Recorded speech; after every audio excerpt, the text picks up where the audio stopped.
10 октября в парламенте Якутии прошли общественные слушания по поправкам в Конституцию республики. Граждане пришли, чтобы задать властям прямые вопросы о том, зачем переписывается основной закон и как это повлияет на их права. Но вместо диалога первые лица Якутии просто спрятались от своего народа. Глава республики Айсен Николаев формально отсутствовал, заявив о командировке.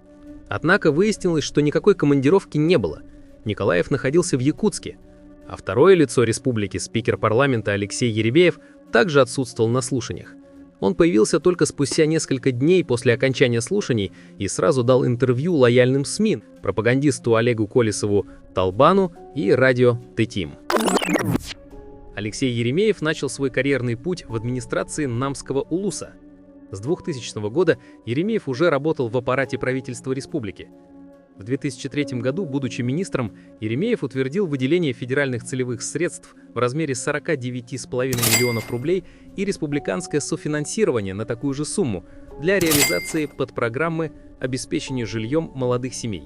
Эти деньги были направлены в кооператив «Молодежные жилые комплексы РСЯ», где председателем был Павел Семенов. Средства проходили через подконтрольные семье Айсена Николаева Алмазэргиянбанк, который открывал и вел счета участников программы. В июне 2007 года Семенов обратился к Еремееву с просьбой разрешить разместить 26 миллионов рублей в виде краткосрочных займов третьим лицам. Еремеев подписал приказ с оговоркой «не возражаю» с гарантированным возвратом. В результате 6 миллионов рублей получили ИП «Копырин», а 20 миллионов ООО «Альфа-Альянс», учредителями которого были жена Еремеева и супруга Семенова. Эти средства, предназначенные для социальных целей, были использованы для покупки третьего этажа дома торговли в Якутске на закрытом аукционе. После завершения сделки часть помещений была оформлена на родственников Айсена Николаева, а финансовые операции контролировались доверенными лицами семьи Николаева. В схеме также участвовал бывший вице-президент Якутии Дмитрий Глушко, который в период подписания документов исполнял обязанности министра и на предварительном следствии заявил, что действовал по поручению Еремеева. В 2009 году Еремеев был привлечен к уголовной ответственности за превышение полномочий, приговорен к 6,5 годам колонии и штрафу. Тогда в дело вмешался тогдашний глава республики Егор Борисов.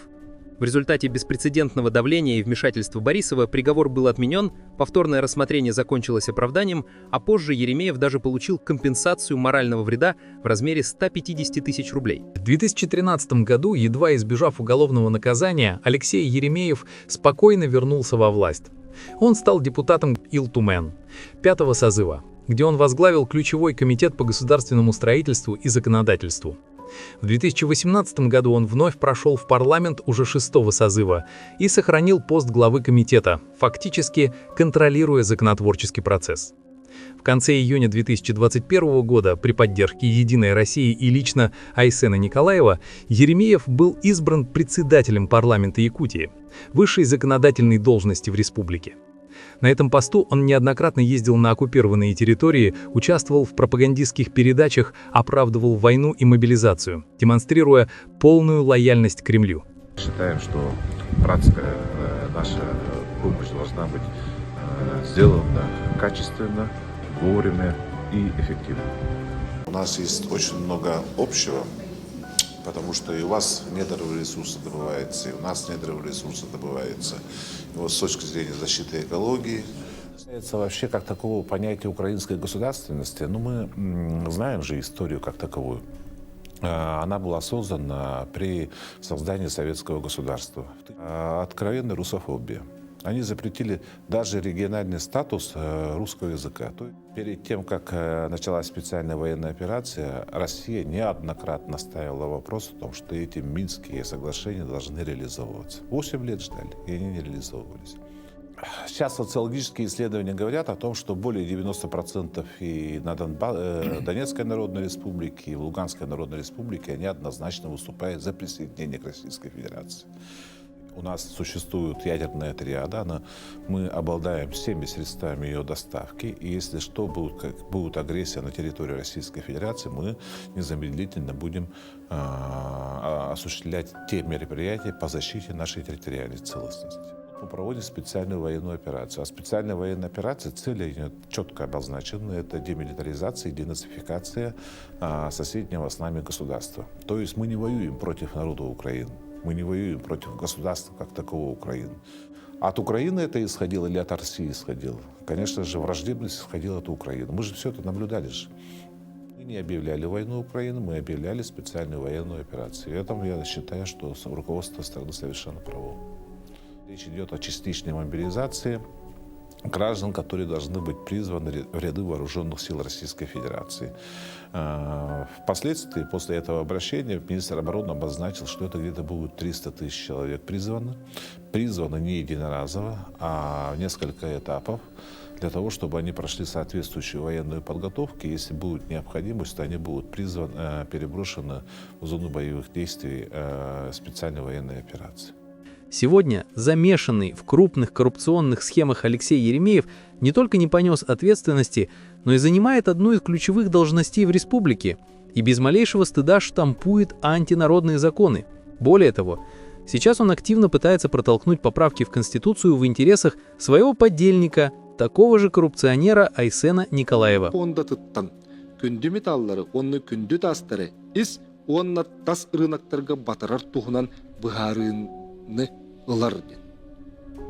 Тоқты хүлдә чөйіп бұл деме.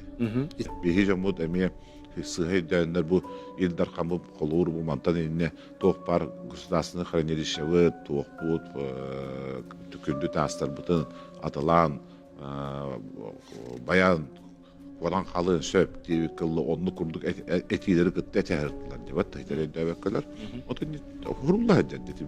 Законом должны поступать за месяц, но у главы есть какое право? Исключительное право, что он может вносить эти проекты законов Республики Саха-Якутия, не соблюдая эти сроки. Слово имеет глава Республики Саха-Якутия Айсен Сергеевич Николаев. Пожалуйста, Айсен Сергеевич. Уважаемый Алексей Ильич, уважаемые народные депутаты, нравится это кому-то, не нравится, это наша обязательная с вами законом установленная обязанность. Спасибо. Спасибо, Айсен Сергеевич. Просто удивительно, конечно, как можно все с головы на ногу перевернуть. Или наоборот, с ног на голову перевернуть. Я в 5-6 созыве лично был председателем постоянного комитета по государственному строительству и законодательству. Через меня проходили 3 раза изменения в Конституцию, основной закон Республики Саха-Якутия. Но такого я еще не видел. Когда вполне очень своевременные, грамотные, выверенные изменения в Конституцию, подготовленные в течение 3-4 месяцев лучшими конституционалистами нашей республики, экспертами. И это все перевиряется таким образом и преподносится народу, я этого еще не видел. Когда на пустом абсолютно месте говорите вы, что 10-11 класс будет платным, полная ерунда. Когда вы на пустом месте говорите о том, что с государственного хранилища теперь глава республики будет распродавать там драгоценные металлы, драгоценные камни. До этого государственное собрание не знало ни о чем. Это мы сейчас должны радоваться, потому что все это будет отражаться где? В законе о государственном бюджете Республики Саха-Якутия. Каждый карат, каждый грамм золота, либо проданный, либо приобретенный, он будет отражаться в государственном бюджете республики. Полная прозрачность возникает. По местному самоуправлению нет ни одного слова о том, что выборность отменяется или не отменяется в этом конституционном законе. Это мы будем решать в республиканском законе о местном самоуправлении. А вы здесь начинаете о выборности обсуждать. Читать надо, коллеги мои, дорогие, проекты законов, в суть вопросов вникать.